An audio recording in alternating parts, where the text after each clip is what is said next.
Hi hello ಸ್ನೇಹಿತರೆ, welcome back to my channel. Varahi ದೇವಿಯ ಸ್ಮರಣೆ ಮಾಡ್ತಾ ವಿಡಿಯೋ ಶುರು ಮಾಡ್ತಾ ಇದ್ದೀನಿ. ಏಪ್ರಿಲ್ ತಿಂಗಳ ಮೊದಲನೇ ದಿನ ಮಂಗಳವಾರ ಬಂದಿದೆ. ಅಂದರೆ ನಮಗೆ ನಾಳೆ ಮಂಗಳವಾರ ಬಂದಿದೆ. ಈ ಮಂಗಳವಾರದ ದಿನ ನೀವು ವಾರಾಹಿ ದೇವಿಯನ್ನು ಸ್ಮರಣೆ ಮಾಡ್ತಾ ವಾರಾಹಿ ದೇವಿಯ ಮಂತ್ರವನ್ನು ಹೇಳ್ತಾ 1 ರು ನಾಣ್ಯವನ್ನು ನೀವು ದಿಂಬಿನ ಕೆಳಗಡೆ ಇಟ್ಟು ಮಲಗಬೇಕಾಗತ್ತೆ. ಇದರಿಂದ ನಿಮ್ಮ ಎಲ್ಲ ಕಷ್ಟಗಳು ಕೂಡ ಬಗೆಹರಿಯುತ್ತೆ ಅಂತಲೇ ಹೇಳ್ಬೋದು. ಹಾಗಾಗಿ ದಿಂಬಿನ ಕೆಳಗಡೆ ಇಟ್ಟ 1 ರು ನಾಣ್ಯವನ್ನು ನಂತರ ನಾವು ಏನು ಮಾಡಬೇಕು ಅಂತಲೂ ತಿಳಿಸ್ಕೊಡ್ತಾ ಇದ್ದೀನಿ. ಇನ್ನೂ ನನ್ನ ಚಾನಲ್ಗೆ ಯಾರೆಲ್ಲ ಸಬ್ಸ್ಕ್ರೈಬ್ ಮಾಡದೆ ಏನಾದರೂ ಹಾಗೆ ನೋಡ್ತಾ ಇದ್ದರೆ ಎಲ್ಲರೂ ಸಬ್ಸ್ಕ್ರೈಬ್ ಮಾಡ್ಕೊಳ್ಳಿ. ಪಕ್ಕದಲ್ಲಿರೋಂಥ ಬೆಲ್ ಐಕನ್ ಪ್ರೆಸ್ ಮಾಡೋದ್ರಿಂದ ನಾನು ಹಾಕೋ ವಿಡಿಯೋಗಳೆಲ್ಲ ಬೇಗ ಬಂದು ತಲುಪುತ್ತೆ. ಹಣದ ಸಮಸ್ಯೆ ಇದ್ರೂ ಕೂಡ ಈ ಪರಿಹಾರವನ್ನು ಮಾಡ್ಕೊಬೋದು. ಇನ್ನು ಸಾಲ ಅನ್ನೋದು ನನಗೆ ತುಂಬಾ ಹೆಚ್ಚಾಗಿದೆ, ಬರೀ ಬಡ್ಡಿನೇ ಕಟ್ತಾ ಇದ್ದೀನಿ ಹೊರತು ಸಾಲ ಮುಗಿತಾನೇ ಇಲ್ಲ. ಸಾಲ ಮುಗಿಯೋದಕ್ಕೋಸ್ಕರ ನೀವು ಈ ಪರಿಹಾರವನ್ನು ಮಾಡ್ಕೊಬೋದು. ಇನ್ನು ಮನೆಯಲ್ಲಿ ಗಂಡ ಹೆಂಡತಿ ಜಗಳಗಳು ಹೆಚ್ಚಾಗ್ತಾ ಇದೆ, ಮನೇಲಿ ಯಾವುದೇ ರೀತಿಯ ಸಣ್ಣ ಫಂಕ್ಷನ್ ಕೂಡ ನಾವು ಮಾಡೋಕ್ಕಾಗ್ತಾ ಇಲ್ಲ, ಮನೇಲಿ ಯಾರೂ ನೆಂಟರುಗಳು ಬರ್ತಾ ಇಲ್ಲ, ಮನೇಲಿ ತುಂಬಾ ಜಗಳಗಳು ಅನ್ನೋದು ಹೆಚ್ಚಾಗಿದೆ ಅನ್ನೋರು ಈ ರೀತಿಯಾಗಿ ಮಾಡ್ಬೋದು. ಇನ್ನು ನಾನು ಏನೇ ದುಡಿದಂಥ ಹಣ ನನ್ನ ಕೈಯಲ್ಲಿ ನಿಲ್ತಾ ಇಲ್ಲ ಅನ್ನೋರಾಗಲಿ, ಅಥವಾ ಮಕ್ಕಳು ಚೆನ್ನಾಗಿ ಓದಬೇಕು ಅನ್ನೋರಾಗಲಿ, ಯಾವುದೇ ಒಂದು ಪ್ರಾಬ್ಲಮ್ ಇದ್ದರೂ ಸ್ನೇಹಿತರೆ, ಯಾವುದೇ ಒಂದು ಕಷ್ಟ ಇದ್ದರೂ ಕೂಡ ನೀವು ಈ ಪರಿಹಾರವನ್ನು ಮಾಡ್ಕೊಬೋದು. ತುಂಬಾ ಶಕ್ತಿಯುತವಾದಂಥ ಪರಿಹಾರ ಅಂತಲೂ ಹೇಳ್ಬೋದು. ಏಕೆಂದರೆ ಅಮ್ಮನ ಮಂತ್ರಕ್ಕೂ ಕೂಡ ಅಷ್ಟೇ ಶಕ್ತಿ ಇದೆ. ಅದ್ರ ಜೊತೆ ನಾವು 1 ರೂಪಾಯಿ ನಾಣ್ಯಕ್ಕೂ ಕೂಡ ತುಂಬಾ ಶಕ್ತಿ ಇದೆ. ನೀವು ನೋಡಿ, 1000 ರೂಪಾಯಿ ಇರುತ್ತೆ ನಿಮ್ಮ ಹತ್ರ, ಅದರಲ್ಲಿ 1 ರೂಪಾಯಿ ಕಡಿಮೆ ಆದರೂ ಅದು 1000 ರುಪೀಸ್ ಅನ್ನಿಸ್ಕೊಳ್ಳೋದೇ ಇಲ್ಲ.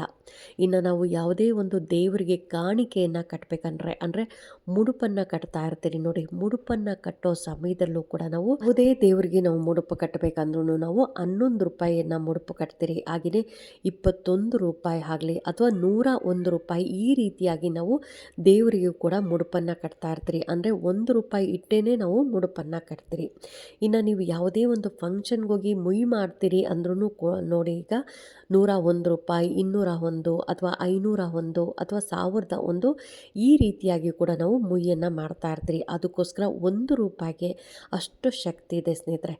ಅದಕ್ಕೋಸ್ಕರ ನಾವು ಏನು ಮಾಡಬೇಕು ಅನ್ನೋದಾದರೆ, ನಾಳೆ ಮಂಗಳವಾರ ಕೂಡ ಬಂದಿದೆ. ಅದ್ರ ಜೊತೆ ನಮಗೆ ವಾರಾಹಿ ದೇವಿಯ ಮಂತ್ರವನ್ನು ಹೇಳ್ಕೊಳ್ಳೋದಕ್ಕೂ ಕೂಡ ಇದು ಒಳ್ಳೆಯ ದಿನ ಅಂತ ಹೇಳ್ಬೋದು. ಏಕೆಂದರೆ ವಾರಾಹಿ ದೇವಿಗೆ ಮಂಗಳವಾರ, ಶುಕ್ರವಾರ, ಅಮಾವಾಸ್ಯೆ, ಹುಣ್ಣಿಮೆ ದಿನಗಳಾಗ್ಬೋದು ಅಥವಾ ಪಂಚಮಿ, ಅಷ್ಟಮಿ ದಿನಗಳಲ್ಲಿ ತುಂಬಾ ಶಕ್ತಿ ಇರುತ್ತೆ. ಅದಕ್ಕೋಸ್ಕರ ನಾವು ನಾಳೆ ರಾತ್ರಿ ಇನ್ನೇನು ಮಲಗಕ್ಕೆ ಹೋಗ್ತಿರಲ್ಲ, ಆ ಸಮಯದಲ್ಲಿ ಅಮ್ಮನ ಮಂತ್ರವನ್ನು ಹೇಳ್ಬೇಕಾಗತ್ತೆ.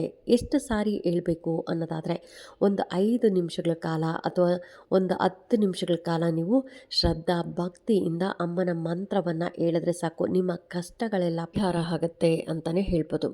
ಹಾಗಾಗಿ ನಮಗೆ ಮಂಗಳವಾರ ಏಪ್ರಿಲ್ ಮೊದಲನೇ ದಿನ ಬಂದಿರೋದ್ರಿಂದ ನೀವು ಈ ದಿನ ರಾತ್ರಿ ಊಟ ಮಾಡಿ ಇನ್ನೇನು ಮಲಗಕ್ಕೆ ಹೋಗ್ತಿರಲ್ಲ, ಅದಕ್ಕೂ ಮೊದಲು ನೀವು ಈ ಕೆಲಸವನ್ನು ಮಾಡಬೇಕಾಗತ್ತೆ.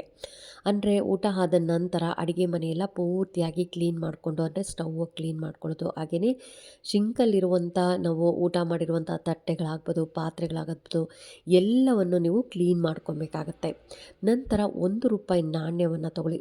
ತುಂಬ ಹಳೆಯ ನಾಣ್ಯವನ್ನು ತೊಗೊಳಕ್ಕೆ ಹೋಗ್ಬೇಡಿ. ಸ್ವಲ್ಪ ಚೆನ್ನಾಗಿರುವಂಥ ನಾಣ್ಯವನ್ನು ತೊಗೊಂಡು ಅದನ್ನು ಅರಿಶಿಣದ ನೀರಿನಿಂದ ಶುದ್ಧೀಕರಣ ಮಾಡ್ಕೊಬೇಕಾಗತ್ತೆ. ಅಂದರೆ ಒಂದು ಬೌಲಲ್ಲಿ ಅರಿಶಿನ ಹಾಕಿ ಅದಕ್ಕೆ ಸ್ವಲ್ಪ ನೀರು ಹಾಕಿ, ಈ ಏನು 1 ರೂಪಾಯಿ ನಾಣ್ಯ ತೊಗೊಂಡಿರ್ತಿರಲ್ಲ, ಆ ನಾಣ್ಯವನ್ನು ನೀರಿನಲ್ಲಿ ತೊಳ್ಕೊಬೇಕಾಗತ್ತೆ. ಇನ್ನು ತೊಳೆದಿದ್ದಾದಮೇಲೆ ಒಂದು ಬಟ್ಟೆಯಲ್ಲಿ ಒರೆಸ್ಕೊಂಡು ನೀವು ಬೆಡ್ರೂಮಲ್ಲಿ ಮಲಗಕ್ಕೆ ಹೋಗ್ತಿರಲ್ಲ, ಆ ರೂಮಲ್ಲಾದರೂ ಮಾಡ್ಬೋದು, ಅಥವಾ ರೂಮಲ್ಲಿ ಮಾಡೋಕ್ಕಾಗಲ್ಲ ಅನ್ನೋರು ನೀವು ಹಾಲಲ್ಲಿ ಕುತ್ಕೊಂಡು ಕೂಡ ಮಾಡಿ ನಂತರ ಹೋಗಿ ನೀವು ದಿಂಬಿನ ಕೆಳಗಡೆನೂ ಕೂಡ ಇಟ್ಕೊಬೋದು. ನಿಮಗೆ ಎಲ್ಲಿ ಪೀಸ್ ಆಫ್ ಮೈಂಡ್ ಇರುತ್ತೆ, ಎಲ್ಲಿ ಸೌಂಡ್ಲೆಸ್ ಇರುತ್ತೆ, ಅಂದರೆ ಸೌಂಡ್ ಎಲ್ಲಿ ಇರಲ್ಲ ನೋಡಿ, ಆ ಜಾಗದಲ್ಲಿ ಮಾಡಬೇಕಾಗತ್ತೆ. ಅಂದರೆ ನೀವು ಈಗ ಬೆಡ್ರೂಮಲ್ಲಿ ಮಾಡ್ತೀನಿ ಅನ್ನೋದಾದರೆ ಮಂಚದ ಮೇಲೆ ಕೂತ್ಕೊಳ್ಳೋಕೆ ಹೋಗಬೇಡಿ. ಯಾವುದೇ ಕಾರಣಕ್ಕೂ ನೀವು ಕೆಳಗಡೆ ಕೂತ್ಕೊಂಡು ಅಲ್ಲಿ ಒಂದು ಚಾಪೆನೋ ಮಣೆನೋ ಹಾಕ್ಕೊಂಡು ಕೂತ್ಕೊಂಡು ನೀವು ಒಂದು 5 ನಿಮಿಷಗಳ ಕಾಲ ಮೊದಲು ಪ್ರಶಾಂತವಾಗಿ ಕೂತ್ಕೊಂಡು ನಂತರ ನೀವು ಅಮ್ಮನನ್ನು ಸ್ಮರಣೆ ಮಾಡ್ಕೊಬೇಕಾಗತ್ತೆ. ಅಂದರೆ ವಾರಾಹಿ ದೇವಿ, ನನ್ನ ಕಷ್ಟಗಳನ್ನೆಲ್ಲ ಬಗೆಹರಿಸಮ್ಮ ಅಂತ ಆ 1 ರೂಪಾಯಿ ನಾಣ್ಯ ಏನಿರುತ್ತಲ್ಲ, ಆ 1 ರೂಪಾಯಿ ನಾಣ್ಯವನ್ನು ನೀವು ಕೈಯಲ್ಲಿ ಇಟ್ಕೊಬೇಕಾಗತ್ತೆ. ಅಂದರೆ ಕೈಯಲ್ಲಿ ಇಟ್ಕೊಂಡು ನಿಮಗೇನು ಪ್ರಾಬ್ಲಮ್ ಇದೆ, ನಿಮಗೇನು ಕಷ್ಟ ಅನಿಸುತ್ತೆ ನೋಡಿ, ಎಲ್ಲವನ್ನು ಹೇಳ್ಕೊಬೋದು ಸ್ನೇಹಿತರೆ. ಇಷ್ಟೇ ಹೇಳ್ಕೊಬೇಕು ಅಂತ ಏನಿಲ್ಲ, ನಿಮ್ದೇನೇನು ಪ್ರಾಬ್ಲಮ್ಸ್ ಇರುತ್ತೆ ಎಲ್ಲವನ್ನು ಹೇಳ್ಕೊಬೋದು. ಅಂದರೆ ನನ್ನ ಕೆಲಸ ಮಾಡ್ತಾಯಿದ್ದೀನಿ, ಆ ಜಾಗದಲ್ಲಿ ನನ್ನ ಬಾಸು ತುಂಬಾ ಕಿರಿಕಿರಿ ಮಾಡ್ತಾಯಿದ್ದಾರೆ, ಅದರಿಂದ ನನಗೆ ನನಗೆ ಪರಿಹಾರ ಬೇಕು ಅನ್ನೋದಾಗಲಿ, ಅಥವಾ ನಂದು ಯಾವುದೋ ಕೋರ್ಟ್ ಕೇಸ್ ಇದೆ, ತುಂಬಾ ವರ್ಷದಿಂದ ಅದು ಕೋರ್ಟ್ ಕೇಸ್ ಹಾಗೇ ಮುಂದಕ್ಕೆ ಹೋಗ್ತಾ ಇದೆ, ಅದರಿಂದ ನನಗೆ ಪರಿಹಾರ ಬೇಕು ಅನ್ನೋದಾಗಲಿ, ಅಥವಾ ನಾನು ತೋಟದಲ್ಲಿ ಇಂಥ ಬೆಳೆ ಹಾಕಿದ್ದೀನಿ, ನನಗೆ ಅದರಿಂದ ಉತ್ತಮ ಲಾಭ ಬೇಕು ಅಂತ ರೈತರು ಕೂಡ ಈ ರೀತಿಯಾಗಿ ಬೇಡ್ಕೊಬೋದು. ಇನ್ನು ಯಾವುದೇ ಒಬ್ಬರು ಏನೇ ಆದರೂ ನನ್ನ ಅಂಗಡಿ ಇದೆ, ನನಗೆ ಬಿಸ್ನೆಸ್ ಚೆನ್ನಾಗಾಗಬೇಕು ಅನ್ನೋದಾಗಲಿ, ಈ ರೀತಿಯಾಗಿ ನಿಮ್ಮ ಏನು ಕಷ್ಟ ಇದೆ ನೋಡಿ, ಎಲ್ಲವನ್ನು ನೀವು ಆ ₹1 ನಾಣ್ಯವನ್ನು ಕೈಯಲ್ಲಿ ಹಿಡ್ಕೊಂಡು ಹೇಳ್ಕೊಬೇಕಾಗತ್ತೆ. ನಂತರ ಅಮ್ಮನ ಮಂತ್ರವನ್ನು ಕೂಡ ನೀವು ಎಷ್ಟು ಸಾರಿ ಆಗುತ್ತೋ ಅಷ್ಟು ಸಾರಿ ಒಂದು 5 ನಿಮಿಷಗಳ ಕಾಲ, 10 ನಿಮಿಷಗಳ ಕಾಲ ಹೇಳ್ಕೊಬೇಕಾಗತ್ತೆ. ಮಂತ್ರನೂ ಕೂಡ ತುಂಬಾ ಚಿಕ್ಕದಿದೆ, ನೀವು ಒಂದು 5 ನಿಮಿಷಗಳ ಕಾಲ ಹೇಳ್ಕೊಂಡ್ರೆ ಸಾಕು.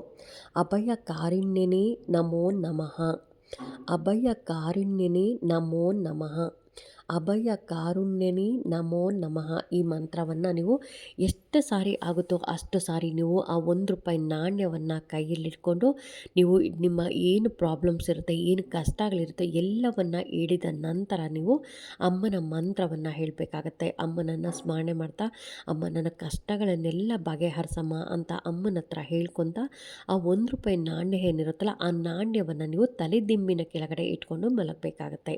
ಅಂದರೆ ರಾತ್ರಿ ಪೂರ್ತಿಯಾಗಿ ತಲೆದಿಂಬಿನ ಕೆಳಗಡೆ ಆ ₹1 ನಾಣ್ಯ ಇರಲಿ. ಬೆಳಗ್ಗೆ ಎದ್ದ ನಂತರ ನೀವು ಅದನ್ನು ಸ್ನಾನ ಮಾಡಾದರೂ ಅಥವಾ ಸ್ನಾನ ಮಾಡದೇ ಆದರೂ ಪರವಾಗಿಲ್ಲ, ನೀವು ಅದನ್ನು ತೊಗೊಂಡೋಗಿ ನೀವು ಯಾರಾದರೂ ನಿರ್ಗತಿಕರಿರ್ತಾರೆ, ಅಂದರೆ ಬಡವರು ಇರ್ತಾರಲ್ಲ, ಈಗ ಮನೆ ಕಟ್ತಾ ಇರ್ತಾರೆ ಅಥವಾ ಯಾರೋ ಬೀದಿಲಿ ಭಿಕ್ಷೆ ಬೇಡೋವಂಥವ್ರು ಆಗ್ಬೋದು, ಈ ಥರದವ್ರು ಯಾರಾದರೂ ಇದ್ದರು ಅಂದರೆ ಅದಕ್ಕೆ ಒಂದು ₹10 ಸೇರಿಸಿ ನೀವು ಅದಕ್ಕೆ ಅವರಿಗೆ ₹11 ಅಥವಾ ₹21 ಅಥವಾ ₹51 ಈ ರೀತಿಯಾಗಿ ನೀವು ಕೊಡಬೇಕಾಗತ್ತೆ. ಅಂದರೆ ₹1 ಕೊಡೋಕೆ ಹೋಗಬೇಡಿ, ಅದ್ರ ಜೊತೆ ಸ್ವಲ್ಪ ಹಣ ನಿಮ್ಗೆ ಎಷ್ಟು ಆಗುತ್ತೋ ಅಷ್ಟು ಹಣವನ್ನು ಸೇರಿಸಿ ನೀವು ಅವರಿಗೆ ಕೊಡಬೇಕಾಗತ್ತೆ. ನಮ್ಮ ಮನೆ ಹತ್ರ ಎಲ್ಲೂ ಈಗ ಮನೆ ಕಟ್ತಾನೂ ಇಲ್ಲ ಅಥವಾ ನಾನು ಯಾರನ್ನೂ ನಿರ್ಗತಿಕನ ಹುಡ್ಕೊಂಡು ಹೋಗೋಕ್ಕಾಗಲ್ಲ, ಯಾರಿಗೂ ಕೊಡೋಕ್ಕಾಗಲ್ಲ ಅಂದರೆ ನಿಮ್ಮ ಮನೆ ಹತ್ರ ಏನಾದರೂ ಹರಿಯೋ ನೀರಿತ್ತು ಅಂದರೆ ಆ ನೀರಿನಲ್ಲೂ ಕೂಡ ಹಾಕ್ಬೋದು ಸ್ನೇಹಿತರೆ.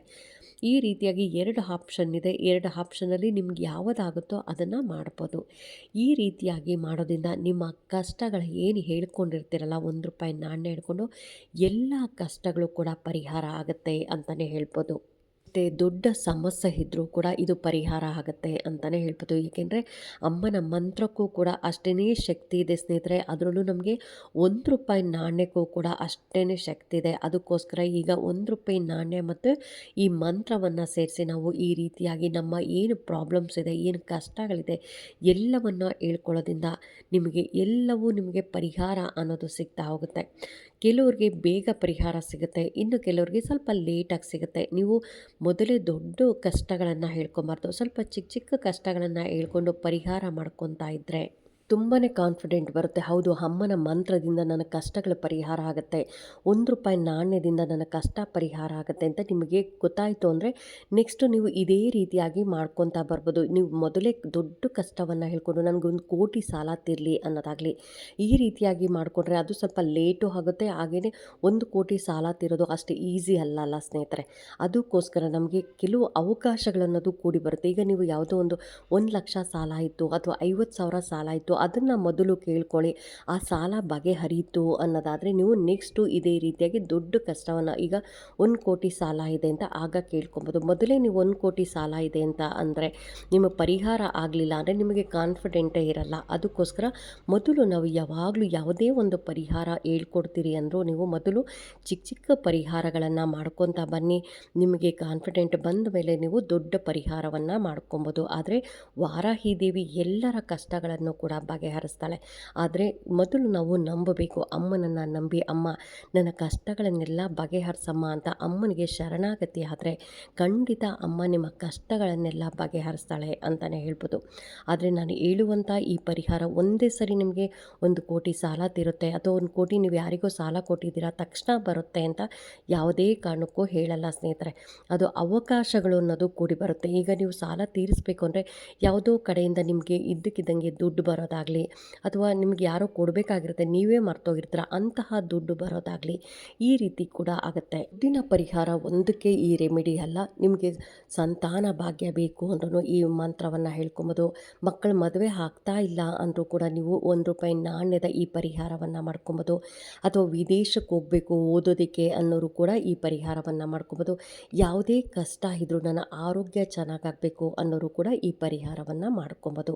ಹಾಗಾಗಿ ಎಲ್ಲರ ಕಷ್ಟಗಳನ್ನು ಅಮ್ಮ ಬಗೆಹರಿಸ್ತಾಳೆ. ಹಾಗಾಗಿ ಅಮ್ಮನನ್ನು ನೀವು ಭಕ್ತಿ ಶ್ರದ್ಧೆ ನಂಬಿಕೆಯಿಂದ ಅಮ್ಮನನ್ನು ಬೇಡ್ಕೊಳ್ಳಿ. ಎಲ್ಲರ ಕಷ್ಟಗಳನ್ನು ಅಮ್ಮ ಬಗೆಹರಿಸ್ತಾಳೆ. ನಾನು ಕೂಡ ಅಮ್ಮನ ಹತ್ರ ಕೇಳ್ಕೊತೀನಿ, ಅಮ್ಮ ಎಲ್ಲರ ಕಷ್ಟಗಳನ್ನು ಬಗೆಹರಿಸಮ್ಮ ಅಂತ ಕೇಳ್ತಾ ಈ ವಿಡಿಯೋ ಹೇಗೆ ಅನ್ನಿಸ್ತು ಅಂತ ಕಾಮೆಂಟ್ ಸೆಕ್ಷನಲ್ಲಿ ಕಾಮೆಂಟ್ ಮಾಡಿ, ಲೈಕ್ ಮಾಡಿ, ಶೇರ್ ಮಾಡಿ ಅಂತ ಹೇಳ್ತಾ ಥ್ಯಾಂಕ್ ಯು.